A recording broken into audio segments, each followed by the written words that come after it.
So let's explore what we can do to a custom command, what we can set for it.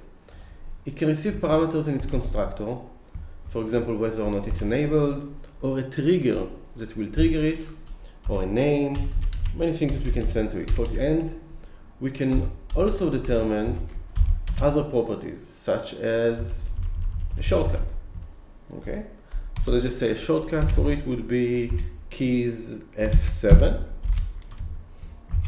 And by determining that, if we click F7,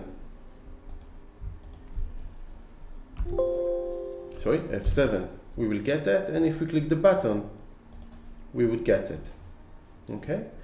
Because both would raise the show order details command, both will reach this line of code, because the command can have a shortcut.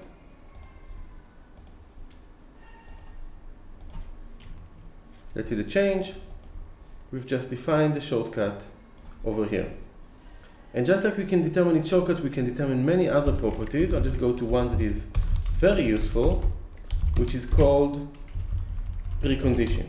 And by precondition, we mean what should happen before this custom command is handled. And this is very useful because you can make sure that the control will be lived, or the row will actually be saved to the database and lived, or the control data just will be saved to the column. So there are different settings here that you can use. None, of course, is the default. And this one is very useful. The live row one specifically is very useful because it will make sure that the row is saved prior to executing this command. And this is very important in master detail scenario or in other scenarios. So let's just do that over here and demo what's happening.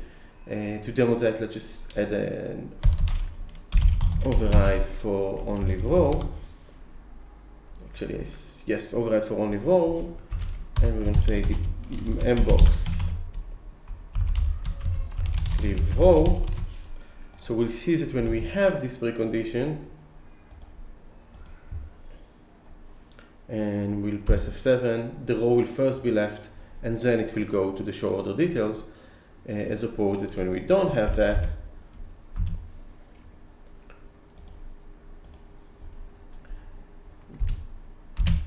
and press F7, it will first go there and it will not go to the live row prior to it. So it's very useful to set a precondition to live row in scenarios of master detail. Let's see how we've done that. So we can see the changes here. We removed the parents and we defined curly brackets, and we said shortcut F7 to get the F7 to trigger this custom command, and precondition to make sure that it would leave the row before it's handled.